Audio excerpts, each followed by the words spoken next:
All right, what's going on, guys? My name is Landry. I'm a coach here with EVOQ, and this is Josh, who I'm sure you know. And What's up?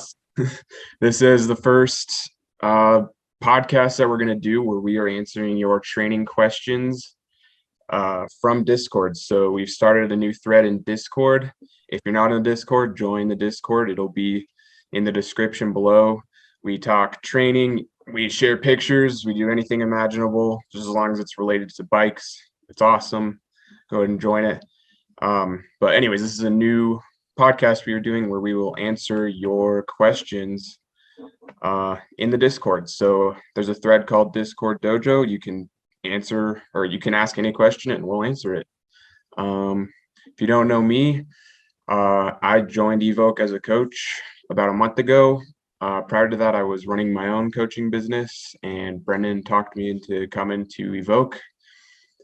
Been racing since I was 14 years old, 25 now. And also, in addition to coaching, I'm doing research as a grad student at App State and hoping to graduate with my master's in exercise science this spring, hopefully. So, yeah, and this is Josh. Well, dude, I wanted to add, I'll do my introduction, but I wanted to add to yours and say you had some amazing, dude, the articles that you've done on the EVOQ website are awesome. And people should look you up on the on Training Peaks for all your articles there because they're all awesome. Like, seriously, I think with all the research you've done, like, you know your stuff and you have a good way of getting the point across. So definitely get on Training Peaks, check it out.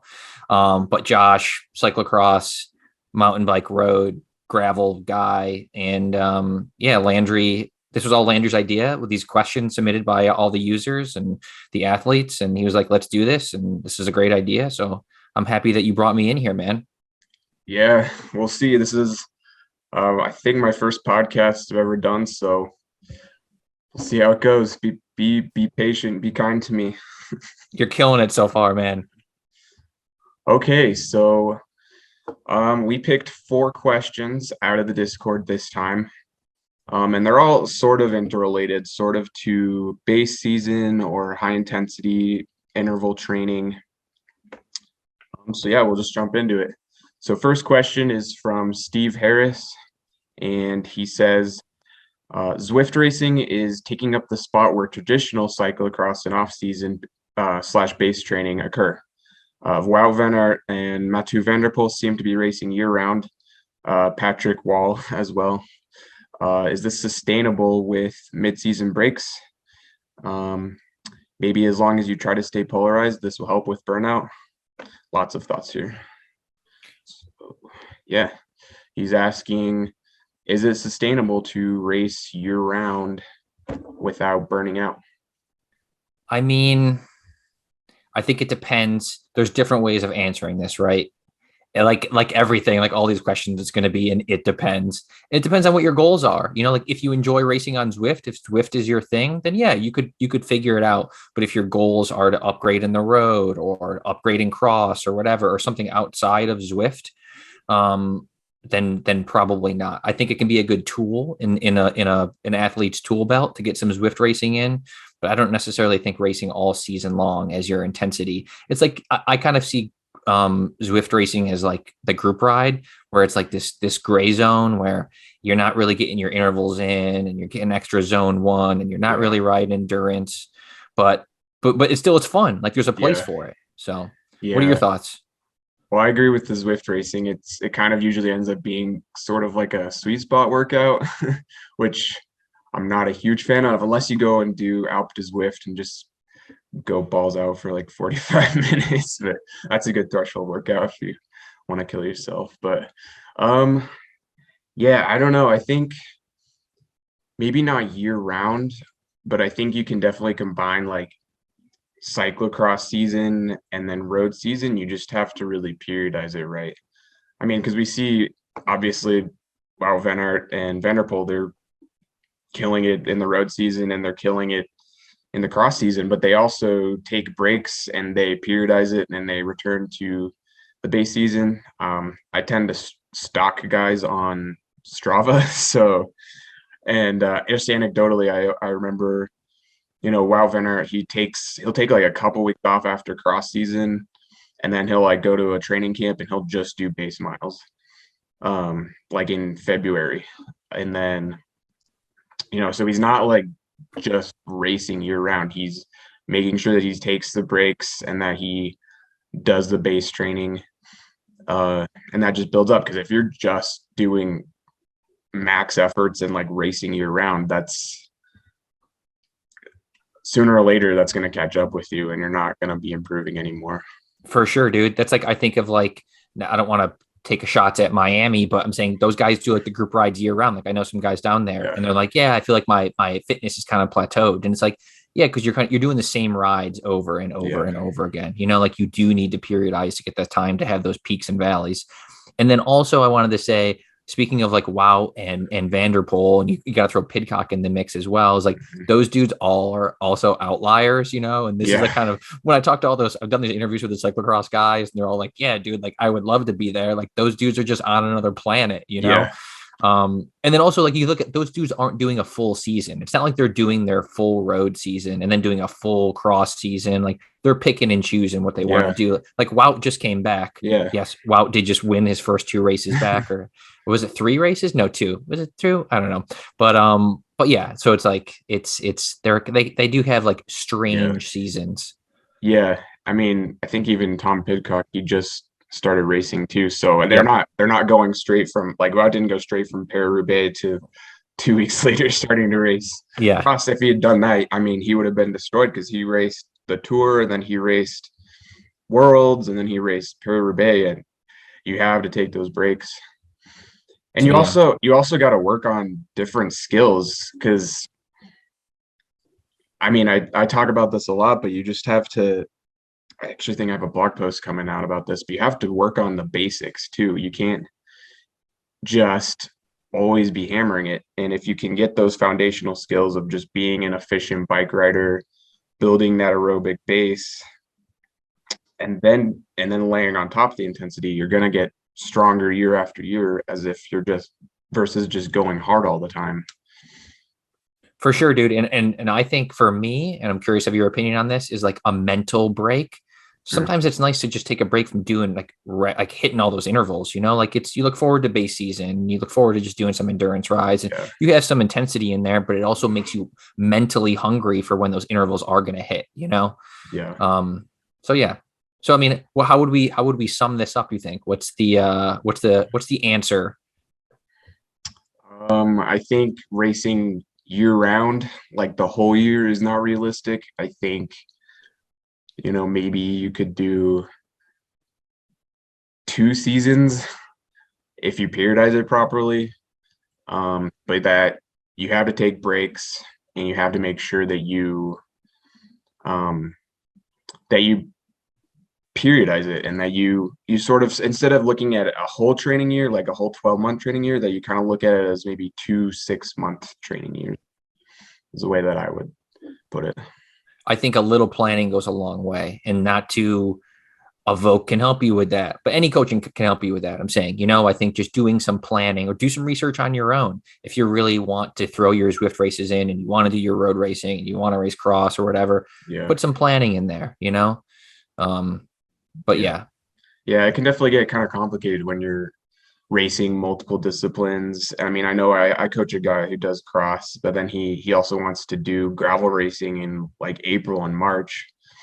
And so it's like, I have him taking a break for like 2 weeks now, and then we're going to go back into like some lower intensity base stuff and strength training. But I'm not really worried about it, because I know for gravel racing, for example, that's like a totally different ball game, and he's still going to have like some really good fitness from cross season. And so even that, like, cyclocross is so different from, say, road racing, that you can train differently for both of them. And like with cyclocross, you don't have to be doing a ton of volume, especially like during the season, and it can kind of be more of a secondary thing. I don't even know where I'm going with this. But. Well, I think I know what you're saying, but I think what I wanted to add on to what you're saying is that cross is like a calculated workout, right? Because like you're going hard once a weekend, maybe twice a weekend if you're racing twice. But so maybe we need to define too, what is Zwift racing? Like when I think of Zwift racing, I think of like maybe 1 or 2 races a week. But I don't know if are people thinking more than that? Because I know, like talking to Patrick, like he's doing like 4 or 5 races a week. He's doing 2 in a night. That's what you got to do if you want to maintain your top ranking. I guess, yeah. So I'm day. saying that's different. I think that's a different perspective of it. I think if you're using Zwift racing to add in some intensity and to have fun and to like maybe substitute across season, then that's kind of one approach. But yeah, if you're doing a lot of racing, then that doubles down on that it's not going to work year round. Yeah, for sure. Okay. Second question from Sam Fuller, who is very active in the Discord. Consistently hitting the max available time for cycling, 13 hours a week, along with 2 gym sessions, is not progressing duration, volume, or TSS a problem. Every 4th week is a recovery week, by the way.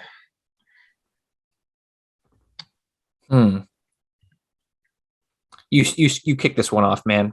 Yeah, so I don't think it is, because you only have a certain amount of time, so we got to make the most of what we got. I think it would be ideal if you could do some bigger weeks, like if maybe I've got a week off of work and you can throw in like a 20-hour week or something like that. But I would just say you can progress your training without increasing volume or TSS. Like you can overload your body just by working on different things.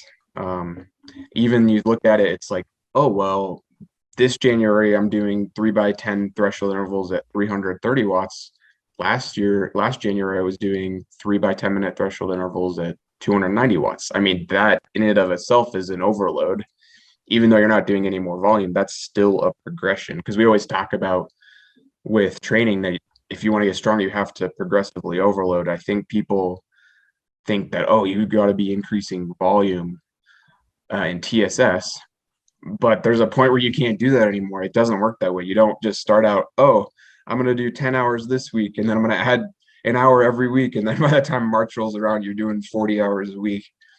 You overload your body by, oh, we're going to work on strength training, and then we're going to add in some intensity. That's something that our body hasn't seen. I would say the biggest thing, if you are limited on time and you can't really do more than 10 or 12 hours a week, is training variation. You got to keep your body on its toes. Those would be my thoughts on that. And I think, dude, like, I think that's great.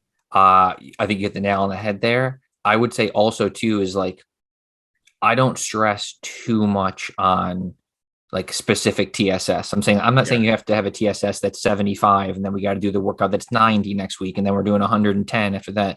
I'm saying there are variations of making a workout that maybe on paper, like the TSS looks the same, but it's very different, and it's a progression. Like I'm thinking like I get a lot of my athletes right now, we're doing like as intensity for this base season, we're doing some lactate clearance work, and like there are variations there on that. It's like 30 seconds and then 2 minutes and then like a minute and then 2 minutes, and like there's different percentages there. And like, yeah, the TSS might look the same, but I know, and everyone knows from doing these workouts, that dude, it's hard. Like the 1x3 is way harder than the 1x1.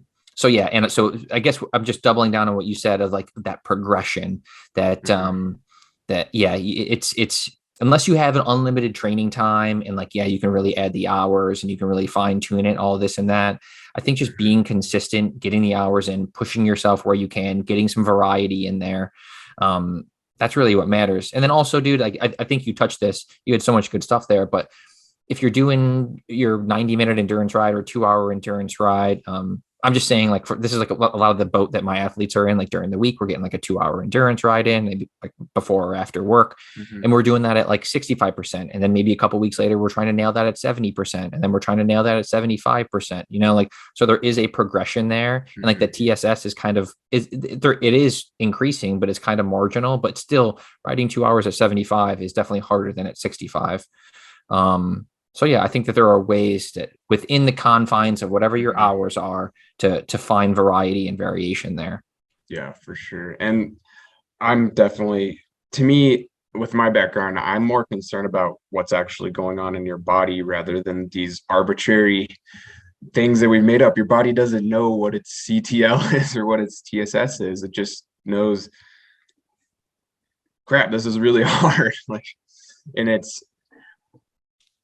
not gonna, it doesn't matter what, I mean, it does matter. It's a good guide to see, like, I'll look at the performance management chart and see, okay, yeah, his CTL is building, we're in a good place, or I know he needs to reach this TSB approximately to be rested, but I don't pay that much attention to TSS. And I think people get too caught up in the numbers and they're obsessed with the TSS. Like, oh, if I could just get my CTL up to 100, then I'm gonna win all these races. But yet the guy who trains only 8 hours a week, if he does it the right way, he can be tearing your legs off. I mean, it's um you got to look more at what systems you're training, and also how that uh, also you have to look at the individual athlete. I know for me, for example, I know that I have a really good aerobic engine, but always for me a weakness has been strength. um, and so I've actually seen my biggest gains in the off season by riding less and by just doing a ton of gym work. Like last off season, I was only doing, this is not much for me. I was only doing maybe like 10 to 12 hours a week from like November through January. And my threshold went up like 20 watts. And I was doing like some low cadence stuff and like some sprints, but it was like 90% of my intensity was from the gym. And then by the time February rolled around, I was doing the best numbers of my life. And so that was a way that I overloaded my body. Um, a nuanced approach of this is a target area that I need to work on.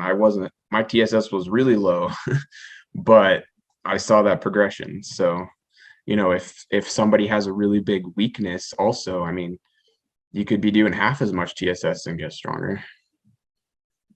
And dude, it's just like I think what you're hitting on there is like what works also for one person isn't going to work for another person, you know? So that's why Mhm. it's like if you're just chasing a metric the whole time, if you want to get your CTL up, like that is easy. It's just like, dude, like do a plan, overload the TSS, like you're doing I'm thinking like I don't want to take shots here, but like, dude, that's like what a sweet spot plan is great for. You know, it's like you're gonna build that CTL for sure because you're gonna do 2x20, then 3x20, and then 2x30, then 3x30 or whatever. You know, um, and I don't know. It's just you shouldn't be chasing metrics. You should be chasing race specifics, whatever, or goal specifics. You know, Yeah. that's what you should be going for. What's going to put you in the best place for that goal. Yeah. Um, yeah, so but it's easy, dude. People like to chase metrics. It's Yeah. nice to see those numbers go up. And but then dude, the flip side of that is it drives people crazy when it drops, you know? Yeah.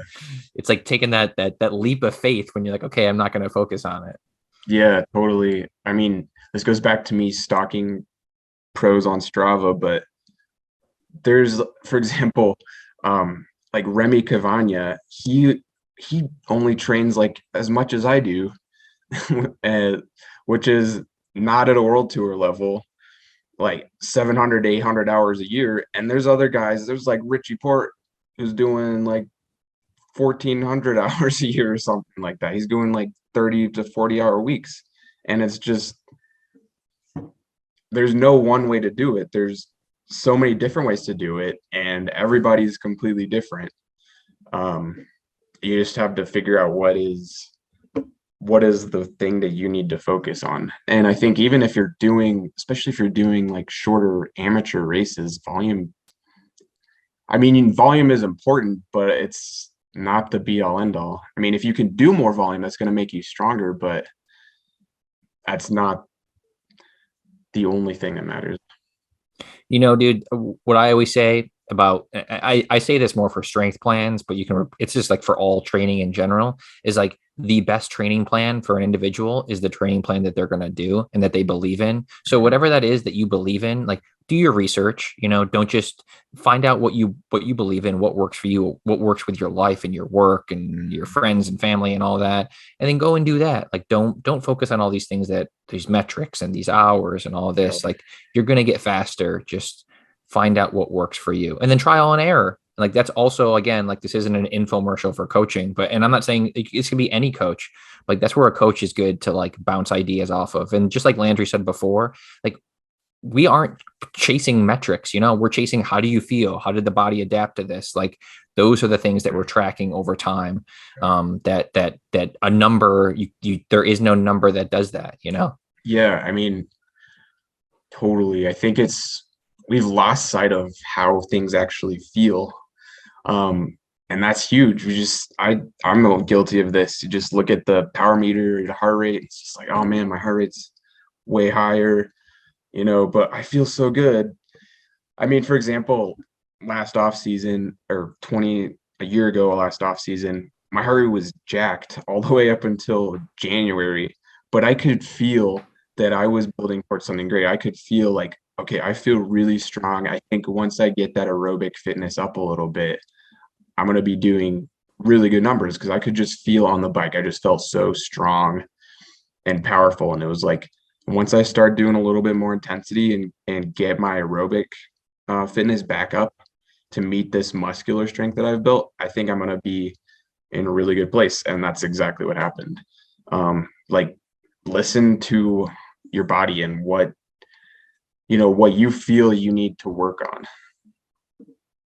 Exactly, dude. And that's where having a plan is nice, because that's like going back to like group ride Johnny and group ride Betty or whatever. It's like when you're like going out on a Saturday ride and it's just like, I'm just going to do what everybody else is doing. And that's how you get yourself in trouble. It's having some structure there. And then you can track things over time and see what does work and what doesn't work. Mm-hmm. Yeah, whatever. Yeah, for sure. Yeah. So, I mean, I guess takeaways from that would be, don't compare yourself to other people. Everybody's in different situations. And I mean, if you were to train like somebody else, it might not be what's best for you. Just because this guy might be doing more volume, if you were doing that same volume, if you were training the same way, you might not actually be doing any better than if you followed another plan. And then also just look for different ways that you can overload your body through structured training blocks and just targeting specific systems, that are going to be specific to your races and also to your weaknesses. Perfect. I love it. All right. Question 3 from Sid Jornell. 30-second to 1 minute sprint during base period? Question mark. I say yes. I'm not saying every day. I'm saying why not? Throw them in there. Get some intensity. You need some intensity like every week. Mm-hmm. So if you're doing, I mean, Brendan and I had this whole rap on town line sprints, like, dude, those are fun. Not out for me. I always get dusted. So. But hey, dude, it's like, dude, I remember I haven't done a group, but when I lived in New York City, we'd go across, dude. You go across the Fort Lee Bridge, you go off the GWB, George Washington Bridge into Fort Lee, and you go up 9W. And when you cross back from New Jersey into New York, there's a town line, like at a little crest. And it's like, dude, everybody goes for town line. And that was like the best part of like the group ride. It's like, yeah, dude, we're going for town line. We would do that every ride we did every weekend. And it was so much fun. So I'm all for it. Yeah, I think there's such a huge like mental component to it as well. Like if you start doing high intensity and you haven't gone hard in like 3 or 4 months, it can be so hard to get back into it, especially if you have like a lot of early season racing and you're back in the pack and you're just like, oh my goodness, I haven't done this hard of an effort. I haven't sprinted out of corners like this. I've just been doing like tempo and threshold endurance rides. I know for me, just mentally getting used to just going as hard as I can for 30 seconds to 1 minute is really helpful, because it's like, no, I can do this. I've been working on this. For me, like, that anaerobic is a huge weakness. And so I know that I have to, as much as I hate doing it, I know that I have to do that regularly the whole year, even in the winter. So I like doing these like 20-40s where you go like as hard as you can for 20 seconds, and then you do zone 1 spinning for like 40 seconds, and you do like 5 of them. My old coach he would have me go out for like a 4-hour endurance ride, and then every hour I would do like one of those 5-minute 20-40s. And it was like, this maybe isn't like, I could just go out for an endurance ride and it wouldn't change the adaptations that much, but it's even just a mental thing of just reminding your body of what that's like. And then also, when you do start doing higher intensity in the spring or whatever, I feel like your body's more prepared for it, and your mind. I like the mental side, dude. I mean, I think that's something that I don't get across and why we do that intensity, but that's huge, because it's if you just go and ride endurance all winter, which is like, yeah, dude, like for the most part, like, well, I take a step back here. I was going to say for the most part, that's what you're doing. That's not what we're doing, but I think it is good to keep that intensity for that mental sharpness. Oh, yeah. Cause yeah, dude, when you see that first like VO2, like later, like months, before your races in March or April or whatever, and you're like, oh dude, this is going to be tough. And you're like, oh dude, I've been doing sprints, I've been going long, I've been going short. Like, yeah, I think that's huge. That mental edge, keep it slightly sharp throughout the winter. Yeah. And I even say like almost, especially early winter, November, December, even like once every 10 to 14 days of just, you're still focusing mostly on the aerobic base, but it's just throwing that in there just to keep yourself used to going deep. I know for me, those kind of intervals are really hard. I like longer, like aerobic intervals. That's just what I enjoy. So just continuing to do those shorter, harder efforts, I have found it is really useful, because when I get to that first race of the year or that first group ride, I'm like, no, like I can handle this. I've been working on this. So yeah, but actually another thing that I would touch on is doing those sort of anaerobic efforts are actually really good if you're doing gym work along with that. There was one study that I think it had a control group. They were just doing endurance rides. And then they had another group, they're doing the same amount of volume. It had another group that was doing twice a week. They were doing like 30-second sprints. And these were trained cyclists. And they didn't actually find any change.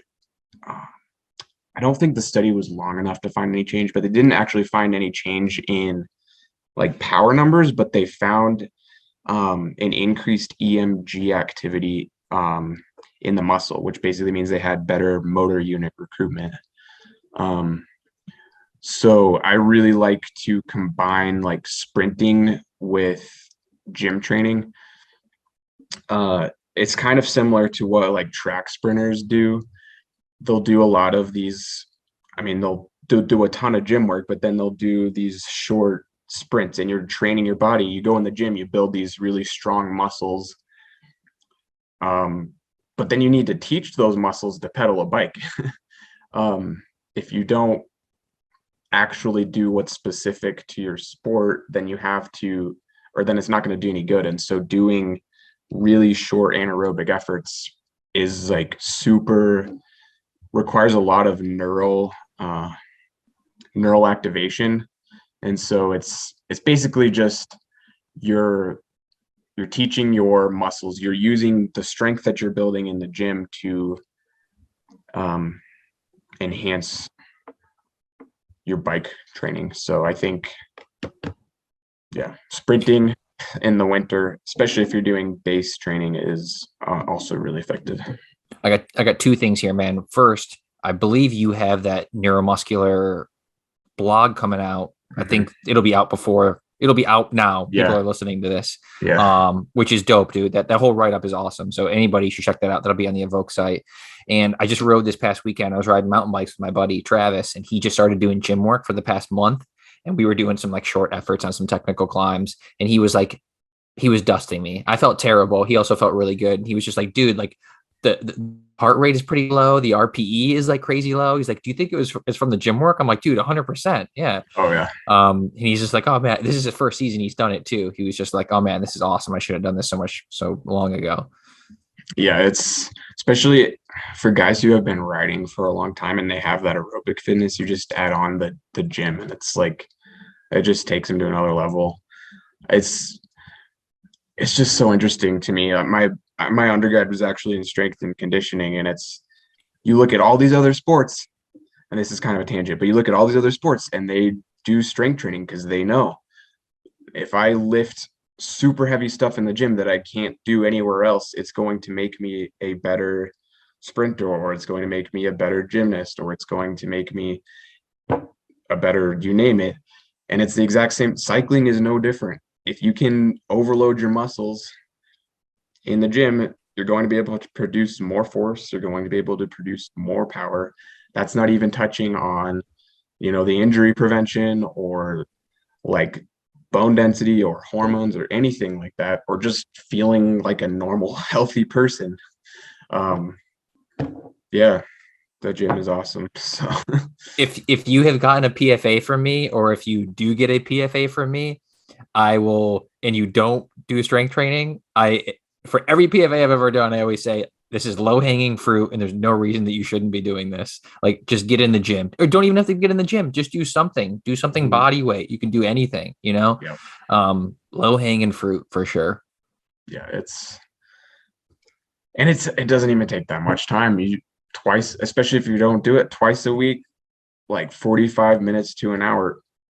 I mean, that's it.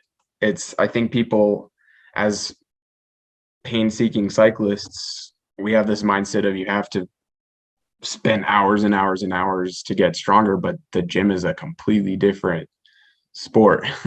And I'm guilty of this. I go in the gym and it's like, I feel like I need to lift more. I feel like I need to do more reps than this. This doesn't feel hard enough, because you just do, I just do 5x5 squats and then I'm done in like 15 minutes. Like, that didn't feel hard enough. I'm used to going out for a 5-hour endurance ride and being just destroyed at the end. So that's also really hard. And that's Dude, why I'm a big fan of RPE lifting. I know there's like the Matt Bigford podcast, but that's something I've always used too.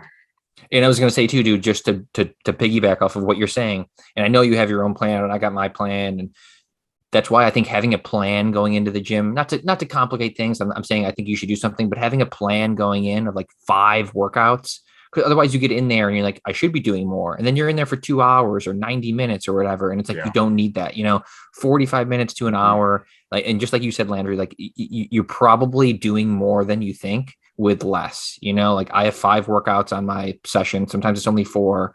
And like, dude, that still takes me 45 minutes to an hour, Mhm. But some guys send me, their workouts, and I'm like, dude, I don't know how you got through this whole thing in an hour. This would take me literally 2 hours. You don't need to be jumping around that much. Yeah. Yeah, you're doing plenty of jumping around. The whole point of this is totally tangent.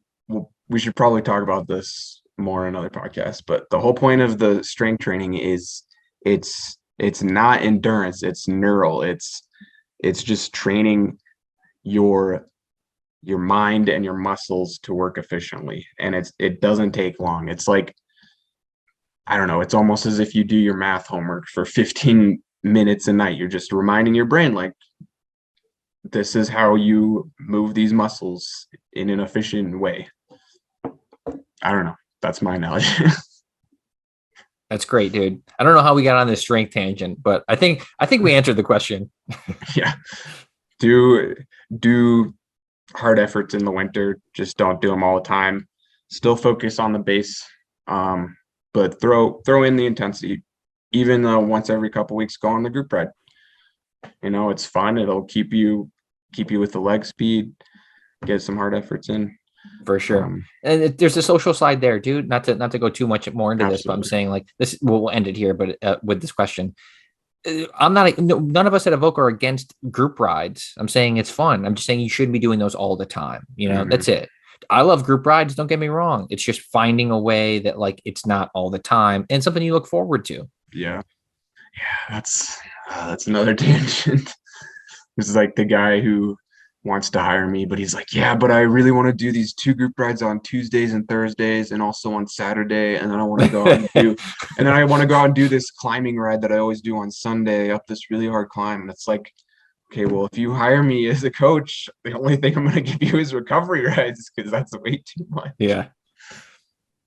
Yeah. So That's why I think it's it's finding the right people to come aboard who have the open mind. Because sometimes like and dude, that's why it's so great about the Discord is that people are open to different ideas. And I know I know all the coaches are. Like it's just like if you have an idea, well, let's talk about it. Like, why do you do this? Why do you think this is good? And then like we're all just trying to like, level up. So what works for you might not work for me, but yep. maybe what works for me could work for someone else or something, like be open to some new ideas. Yeah, it's not like people, I think people seem to think that with the coaching it's like, oh, I'm bossing you around, I'm telling you what to do, and it's not. It's like a mutual thing of, and this is where communication is key of just, the athlete has to tell you how they're feeling, and this is total tangent. But yeah, I have no idea what I was even talking about. Well, dude, you know what I always go back to, and Brendan has said this multiple times, and this has always stuck with me, and like not to go back to like another analogy and all this, but it's like you are the captain of the ship. I am going to help you steer, but you're in charge. Dude, Yeah, you're doing the training. Exactly. You want to go off course? Dude, fine. I'm going to try to help you navigate these waters as best I can, but you are in charge. Yeah. That answered probably about 15 questions. All right. Let's see here. Okay. Why do we only hear about time crunch cyclists and not time crunched runner or time crunched bodybuilder? Okay. So I remember Brendan, or no, somebody else in the Discord answered that part of the question. And they said, well, it's because you have to train a lot more to be good at cycling than you do it to be running and bodybuilding, which is true. The second part of this question is, what about cycling makes people think they have to go harder because they, in quotes, don't have enough time?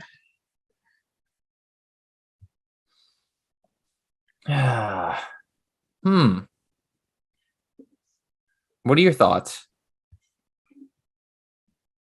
I just think it's that mindset of you have to feel like you had a good workout. You have to feel, to get stronger, you have to feel totally smashed. And if you can't go on ride for 5 hours every day, then you need to cram all that into 1 hour. So I'm just gonna do Zwift race on Monday, threshold intervals on Tuesday, the sweet spot workout on Wednesday. I think it's the misconception that you can.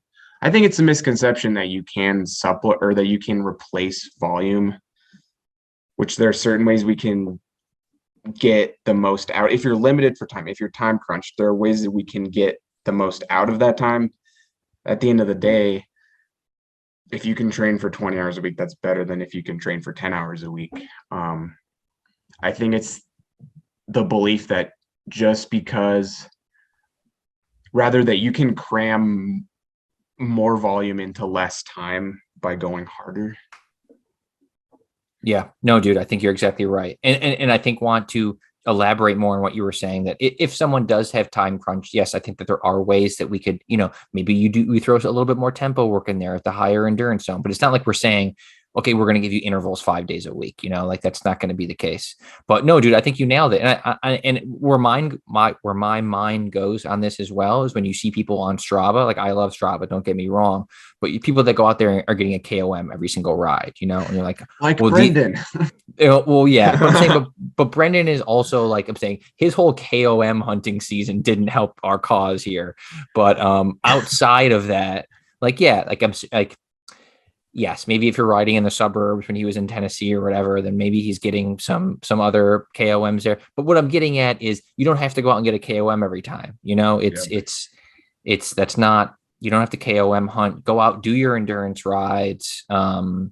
Yeah, you don't have to be going hard all the time. I guess this is a long way of me just saying exactly what you said. You just don't have to go hard all the time, and you don't have to condense that. Do your intervals on your interval days. You don't have Mhm. to, if you don't have 2 hours, I have to do twice as many intervals in an hour. No, it's okay. Yeah. This reminds me of a quote by a controversial um, cycling doctor slash coach, but he said it's the same for the pros as it is for you. The only thing that's different is the amount of training. Like the concepts are the same. It's just they're pros and we're amateurs. But I mean, we're all humans, so Yeah. it doesn't human physiology doesn't change just because you can only train 10 hours a week. You can only handle so much of that high intensity. And the research is pretty conclusive that like you just you can't there's no added benefit to going harder more than you should. Well, and also, like, if you want to break out that question, like, zoom out to 10,000 feet, like, okay, here's where you are now. These are the intervals you're doing. Here's what your goal race is or your goal event. Is doing way more intensity now really going to help you get there to like your 1 hour crit or whatever? Like, yes, if you come to me and you're like, hey, my goals are to win the national championship, like, okay, like maybe we have to tweak some things for you. But I'm saying, like, if look at what your goals are, and like I'm sure what you're doing, and if you have a coach or if you've done your research and you have your own plan, like I'm sure you're on track for that. You don't have to keep adding more or condensing it. Yeah, we're off Yeah. on another tangent here, but this is the Discord tangent dojo.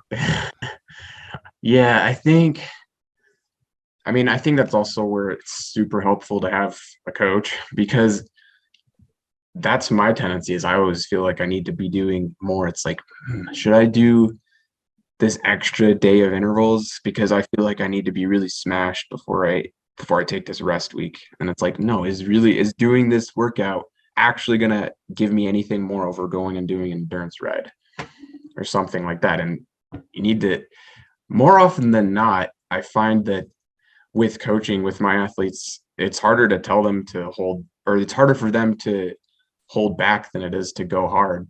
Almost all of them, I know when I start coaching, a lot of them are just like this is it. Like, shouldn't this feel harder?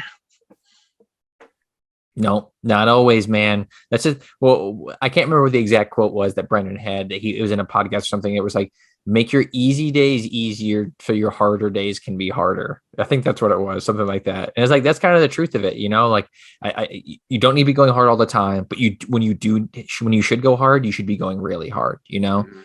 Um, but yeah, but that doesn't also mean that, and yeah, dude, I think exactly, just to summarize this is, you don't always have to feel smashed after No. every ride, after every session, after it. You just don't have to feel that way. Like you're just digging yourself a hole then, dude. Because like your body is adapting, and if you're just constantly smashing, you're just not going to adapt quick enough. Like give yourself some time to rest. Yeah, that's the classic newbie mistake is, I know this is when I first started, it was like, if it doesn't feel hard, then you're not training. I remember my dad said that. I remember when we started riding, I was like, man, you used to ride so hard all the time. And he's like, yeah, well, I just thought if I wasn't going hard, I wasn't training. So it was just like my old training rides were go out for like 2 hours every day after school and just ride as hard as possible. And then I would just be totally smashed and just I'd take a day off and then I'd just do it again for the next 6 days. So and of course, if you're not trained, you get faster to a point, but then by the time summer came around, I was pretty toast. And it mentally wears on you, outside of the physicality of it all, like that mentally just where like, oh, dude, I gotta go out. Like, no, dude, that's why it's good to periodize these things. And like, it's like, okay, hey, like I got 3 hours of endurance. Like, this is fun, this is different. And I get to Mhm. smash it later in the week on my intervals. Yeah, I totally I find a lot of times if I haven't done a high intensity workout in a few days, then it's like, oh man, I can't wait to see what I can do on this. Like I haven't done this workout in a week. I want to smash this. I'm really excited to see what I can do versus in the past when I had a coach who, in my opinion, this was before I knew much about training, but he was giving me like 3 days a week of VO2 max in November, basically. And yeah, it was not a good situation. But yeah, I think my takeaway from this would be you should not feel tired. I would say we talk about the 80-20 rule of like 20% of your rides should be hard, 80% of your rides should be not easy, but not like high intensity days. I almost feel like it's the same thing with how you should feel. Like maybe 20% of the time you should feel really tired, like you got a good overload, but 80% of the time you should just feel like that was a good ride. Let's go and do it again tomorrow. I often find like at the end of a training block is when I feel tired, like I need a rest week. And that's good. That means I had a really solid 3 or 4 week block. But it took me 3 weeks to actually feel that way. So you just have to dose it out and just consistency, as cliche as it is. I know, but dude, that's the truth. I feel like when I'm doing my Training Peaks review, I use the word consistency the most. I consistently use the word consistency. Because yeah, that's what it is, man. It's just like either you're consistent or you're not. And like when you're consistent, it just, dude, that's what you need. That's like, I don't know. But yeah.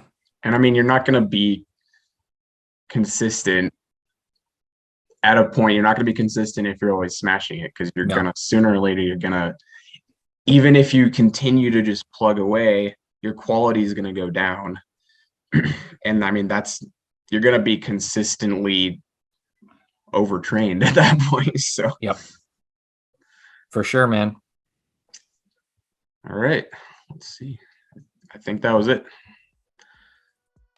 Well, people should submit more questions. I think there are more questions on there. There are. We just chose 4 because we didn't want to take too long. But yeah, so join the Discord Dojo thread. You'll see it, I think, towards the bottom. Just throw a question on there, and we will try to answer it. Let us know your thoughts in the comments if you're watching this on YouTube, and be sure to tune in next time. Join the Discord, check out our website. Peace. All right, I'll see you, dude.